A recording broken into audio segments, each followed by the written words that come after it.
Big news this weekend. The migrant caravan actually exists. It's right across the U.S. border in Tijuana, Mexico, causing huge problems in that city. That may be a surprise to you because you've been hearing for weeks and weeks that the caravan wasn't real, and you'd have to be a right-wing bigot to think it was. Then they told you it's so far away that it's irrelevant. Well, then on Sunday, that irrelevant imaginary migrant caravan attacked American border guards. And that may surprise you more still because you were told the caravan was entirely harmless. And again, if you believed otherwise, you're a bad person. Well, soon, a news story, we don't know what it is, but we can be sure there is one, will come to dominate the headlines, and the migrant caravan will be mostly forgotten. Even if the border crisis remains unresolved, the press, the public, likely the president too, will have moved on. But we want to pause just for a moment before that happens, that inevitably happens, and look back and consider how this story was handled by the press, because we think it matters. Now, the story evolved rapidly, and the media's official story evolved just as rapidly. But were their descriptions about what was happening factually on the ground true? Tonight we want to investigate that. This is not a partisan question, by the way. It's about the future of the country. For a free society to function, the press doesn't have to be perfect, but it does have to be better than a propaganda outlet. Are they? Let's break it down with Buck Sexton. He's a former CIA analyst and host of the Buck Sexton Show, and he joins us tonight. Buck, thanks a lot for coming on. You've been following this really closely. You had a really, I thought, incisive breakdown of the coverage, and so I want to put these questions to you. This is claim number one. The migrant caravan, we were told, is mostly women and children who pose no threat to anybody. Here's one example of that claim. All of this for a group of people, a lot of whom are mothers and children who pose no imminent threat to the United States. Many of these individuals are women and children. Oh, the talking point, you remember. Was it true? No. In fact, a vast majority of them are clearly what we would have called in the agency military-age males. These are guys mostly in their 20s and 30s, and that was apparent, Tucker. I mean, there are the misreporting that you could expect from people making an honest mistake, and then there's a lot of journalists gathered together, because I've been talking to journalists all throughout this caravan's progression, and there's just been this march of lies. There have been some people telling the truth, but all you have to do is be there and you see it's guys. This is mostly guys. There are some women and children there, but the focus on it is clearly dishonest. Of course. Claim number two. The caravan, we were told again and again, is mostly comprised of genuine asylum seekers seeking refuge in the U.S. These people are coming and asking for asylum. Guess what, Ben? It's in our laws that people are allowed to come to our borders and ask for asylum. Yeah, it's our fault for not welcoming them because they're sincere asylum seekers. Is that true? No, it's a scam, and people know it's a scam based on the percentage of individuals in the past who have come and tried to claim asylum in this way, and the fact that they're being coached to lie. This is actually a form of fraud. When you say that I'm in imminent fear of my life because people along the way have said, this is what you have to say to get into the asylum process, you can later be adjudicated, you're lying to people in a vast majority of these cases. And by the way, if just being from Honduras, for example, means you're in such threat of violence that you can get asylum, then the whole country would qualify for asylum. So this is a scam, and people realize that now, but the media was pretending all along that it is not. That is such a good point. Why doesn't the whole country qualify for asylum? I'm sure we'll hear soon that it does. Claim number three. There are no criminals in this caravan. I spent 2 days with a caravan, and I didn't see criminals or rapists or terrorists. Stop saying they're monsters. They're more mothers than monsters. How do the dumb people get on TV? But they do. Was that true? There are no criminals. They're more mothers than monsters. An official statement yesterday from Immigration and Customs Enforcement says about 600 known criminals, by the way. So these are people that we are sure have a criminal record apart from trying to cross the border and perhaps throw some rocks at some federal agents. And oh, by the way, I remember speaking to a journalist early on in this, Tucker, said, pretty sure there are some criminals because there are a whole bunch of guys covered in MS-13 tattoos, which are very prominent, who are marching along with the caravan too. So this was known from the beginning, but people chose to focus on other things. Were they MS-13 mothers, not monsters, or were they men? I suppose that's possible, but certainly the media was trying to find a way to avoid the fact that there were some bad folks among this whole crew. They were lying. Claim number four, and this comes from a former commander-in-chief. The caravan doesn't matter, and you're a bad person for worrying about it because it's very far away. They're telling you the existential threat to America is a bunch of poor refugees 1,000 miles away. This group of folks, we don't even know where they are. They're way down there. They're way down there. We don't even know where they are, Buck. Buses and trains exist in Mexico, which I think journalists know, especially journalists who are in Mexico reporting on this, but there was always this, well, it's going to take them forever to march. No, what they did is they, by the way, with some help, got on buses, trains, other modes of transportation, got through to the border. By the way, if they were actually refugees, as Obama says, they should claim refugee status in the first country they arrive in where they are no longer under mortal threat. Mexico has offered them asylum. They've said no, because they're not refugees. They are just people that want to get to the front of the line for immigration. Such a great point. Jorge Ramos of Univision came on this program to present claim number 5, that the Caravan received no external support. I know that there are fake stories in the United States saying that these people were funded by George Soros and by Democrats or by Nicolás Maduro from Venezuela. If they really finance these people, it was a scam. I've been talking to people here in Chiapas who don't have a single dollar, Tucker, to buy a bottle of water. So there's no financing here.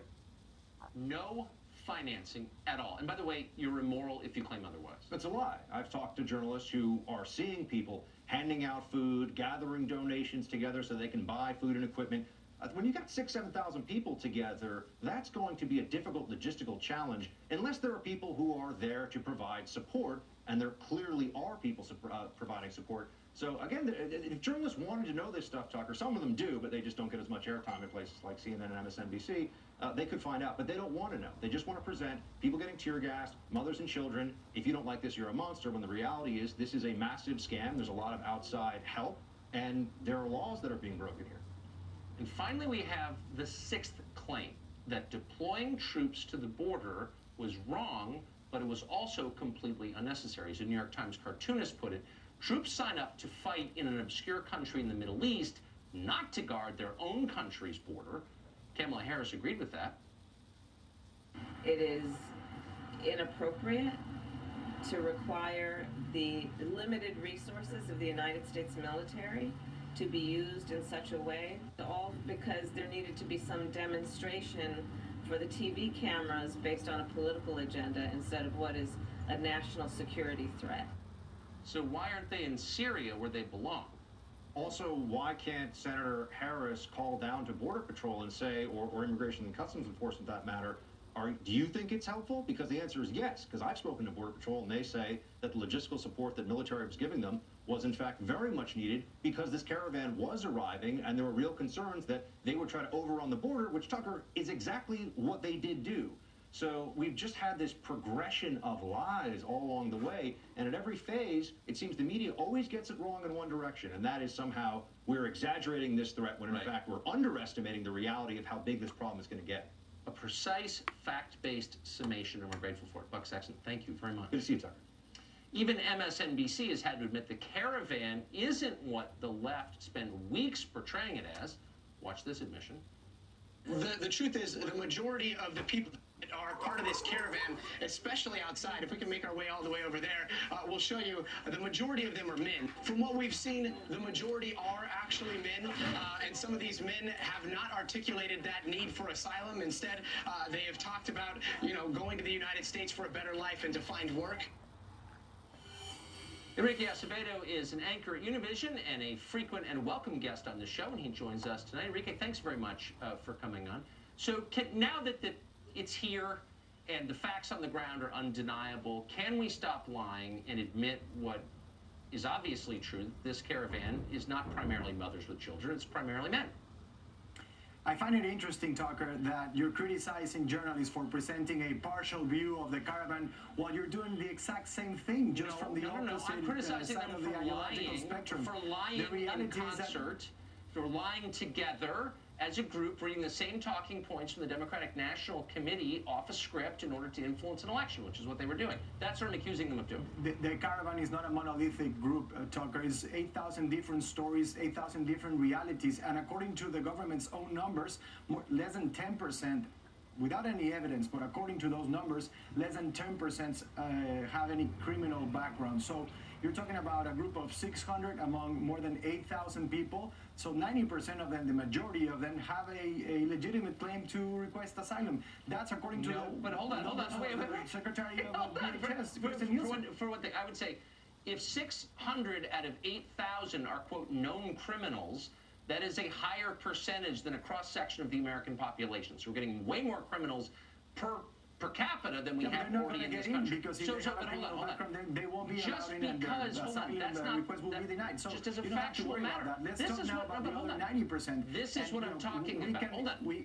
Right. Just because you don't have a criminal record does not mean you're eligible for asylum. So please address Buck Sexton's, I thought, very incisive point that if you are seeking asylum, you are by definition required to ask for it in the first safe country you reach, where you don't face a mortal threat. And that was Mexico, where they were offered asylum, but they didn't take being it. safe, not a country where thousands of people are being killed every year. Actually, more than 500,000 people have been killed in Mexico in the last decade or so. So it's not a safe country. I wouldn't characterize Mexico as that. So that relates to my second question. I knew you were going to say that. So let me just ask you the follow-up, the logical follow-up, which is if Mexico is so dangerous, then you cannot seek asylum there because you're imperiled just by being in Mexico. Then why isn't the entire population of Mexico eligible for asylum in the United States? Well, this is the thing, Tucker. You see these immigrants, these Central American immigrants going across Mexico. They are victims of extortion, rape. They are victims of murder, and sometimes they're recruited by these criminal gangs. That's why, in part, they're now moving across Mexico in a large group because they know the strength and security. I can't let you dodge the question. I understand. Look, they want to come here. It's a great country. I get it. I don't blame them. What I blame is the media, which has been lying relentlessly in an effort to convince Americans of things that aren't true. So let me just ask you, let me pin you down here. You've said they can't accept the offer of shelter. Mexico said, we will shelter you. We'll give you asylum. They offered that. I think it's a fair criticism. We insist on putting this label on the Caravan and doing just, again, I just want you to answer one question. Is if good, Mexico, is bad, hold on, why is the entire population of Mexico, since you said it's too dangerous to live in, why are they not all eligible for asylum in the United States? Sincere question. It's a complicated question, but I'm happy to answer it. There are around more than 130 million people in Mexico. Right, and violence is focused in mainly bordering states with the U.S. and in other parts of the country. So not the 130 million are in peril, but it is a dangerous country, and it is, a country. How many Mexicans would you say are eligible for? But hold on, since it's so dangerous, how many Mexicans, just spitball it for me, are eligible under our asylum laws to come to the United States? You should ask an immigration judge that question, and everyone should have the chance to present the case. Everyone has a right to come here. We can debate all we want, but they're the ones who are going to judge the merits of an asylum claim. And just when you abuse our generosity, we become less generous. To stop framing this debate in absolutes, and to understand that there are nuances and there's context. There's not just one thing. I'm not the one who's framing in absolutes. You're the one who told me it was all women with kids and strollers. You told me that.